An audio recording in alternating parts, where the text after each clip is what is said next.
Hello, and welcome to AirgunWeb.com, your home for honest, real-world airgun reviews and information, where we bring you the facts, not fluff. This is episode 4 of our series called Take Aim, which stands for Airgun Information and Maintenance. Today we look at a maintenance issue that has been a real hot topic of late with many spring gun owners. This issue is not limited to break barrel guns only, but fixed barrel guns as well. It's the dreaded barrel droop. Before we get started, I want to thank our sponsor Pyramid Air for sponsoring this review and providing our review item, the Stoeger X20S. You'll be able to see my full review of the X20S soon on YouTube, so stay tuned. I also want to thank Leapers for providing the scope and mounts for this review. So let's go ahead and get started.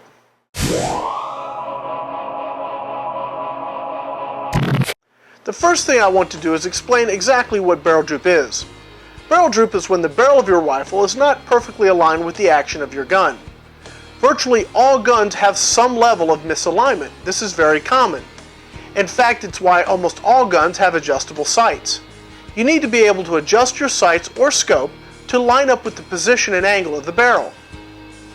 What seems to occur most often is the condition of barrel droop. This is when the barrel aims low respective to the action of your rifle. Even the slightest angle can make a huge difference. Now, most manufacturers tolerate some amount of misalignment. It's also why most of them ship a fixed focus 4x32 scope with their cheaper products. Here's why.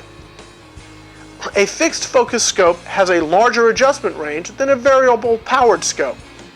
So it's not uncommon for you to notice the problem when you go to upgrade from that fixed 4x32 to, say, the Sleeper's 4-16x40. And this is what we're going to look at today.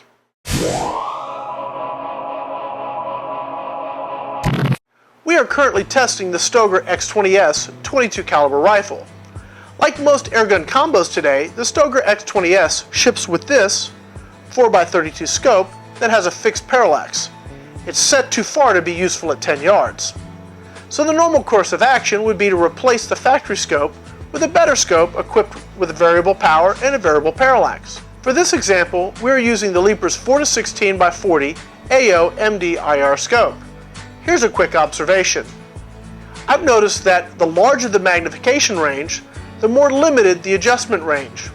The Leapers 4-16x40, for example, seems to have a particularly narrow adjustment range. When I first started working with this particular X20S, I noted that the factory bore-sighted scope was shooting about 5 to 6 inches low at 15 feet.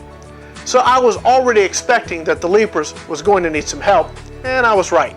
At 10 yards, I was shooting too low with no more room for vertical adjustment. Now, what do? Well, we finally come to the point of today's episode, fixing or adjusting for barrel droop. At least moderate barrel droop. And it's not as hard as you may imagine. Let's talk about how to get back on target and still have room for more adjustment.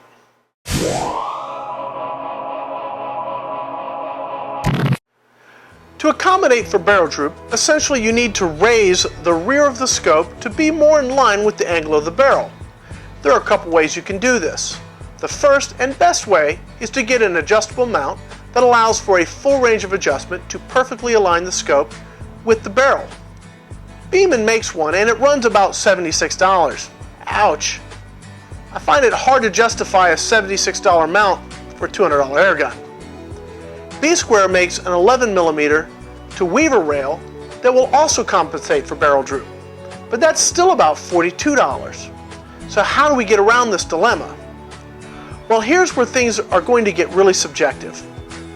I know that there are airgun purists out there that may never watch my channel again after this, but I want to show you, the everyday airgunner, how to make the most of your airgun and do it for about 50 cents.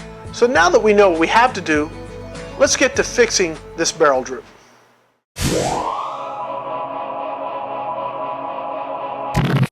Before you get started, you're going to need to pull together just a few materials.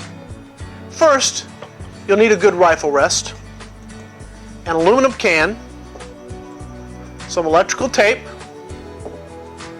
a good set of tin snips,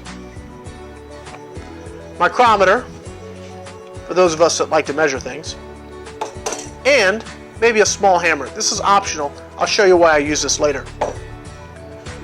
The first thing I'm going to show you today is how to make some simple scope shims. But before we get there, let's remove the scope from the rings. Be sure to leave the base securely on the gun.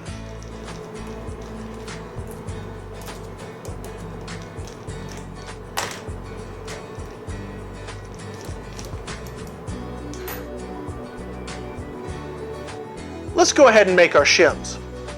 Take your soda can and cut 2 strips approximately 3 inches long by not quite half an inch wide. Just get close enough, we're not building airplanes here. Now fold those in half. Now this next part's up to you, but I like to flatten that strip with this hammer.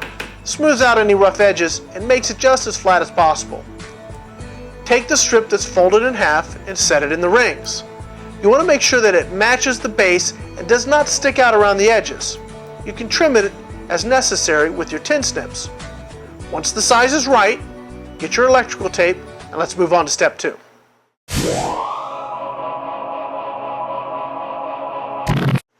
You're going to cut a piece of electrical tape and then tape it around the folded aluminum shim.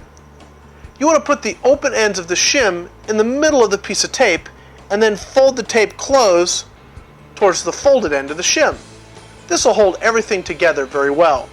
Carefully trim off the excess tape from all the ends so that you're left with a perfectly sandwiched shim. For fun, you can grab your micrometer if you have one, and you should have a shim that's exactly about 20 to 21 thousandths. At least it should be in that range. Here's another quick note. When you raise the rear of the scope, you create an awkward angle in the front mount. I would not try and shim more than say 40 thousandths this way. As it is, you may dent or mark the tube of your scope a little already. The only way to avoid this is to pay the bucks and get the fully adjustable mount. You're going to have to make that call as to whether or not this is really going to be an issue for you. Usually 1 shim is sufficient to correct for mild barrel droop. The new RWS double lockdown mount, from what I've been told, has about a 25 thousandths adjustment built in, so 1 shim gets you pretty close to that mark. With our Stoeger X20S, 1 shim was not enough, so I built 2 and it gave us an overall adjustment of a little over 40 thousandths.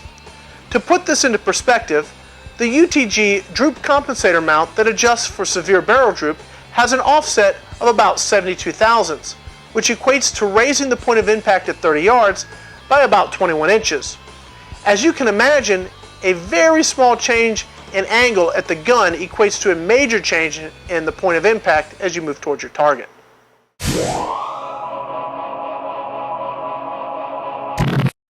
Once you have your shim or shims assembled, it's time to reinstall the scope. You need to pay close attention to what you're doing here or you can easily damage your scope. Set your shims in the rear mount. For the X20S, we're going to use 2. Now set your scope in the mounts. When you tighten down the top mounts, you need to alternate screws and bring the whole mount down evenly. This is a good practice in general, regardless of if you are shimming the scope or not. When you have the scope snugged up but not fully locked down, you can pick up the rifle, adjust your position for eye relief, and make sure that your reticle is square. Return the rifle to the stand and finish tightening down the scope. If all went well, you should be able to not only get on target up close, but as you move back to 10 and 20 yards, you'll have more usable adjustment.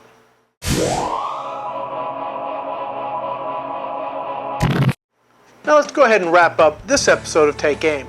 After installing our shims, our scope was still near the maximum vertical adjustment up close, but it got much better at 10 yards and even better at 20 yards. Here's a final bit of advice. If your scope is right at that maximum adjustment, you're going to have issues with your scope staying zeroed in. This is because the mechanism inside the tube does not have the spring resistance necessary to properly hold zero. If you find yourself in this situation, adding 1 20,000th shim to the rear of the scope may solve your problem.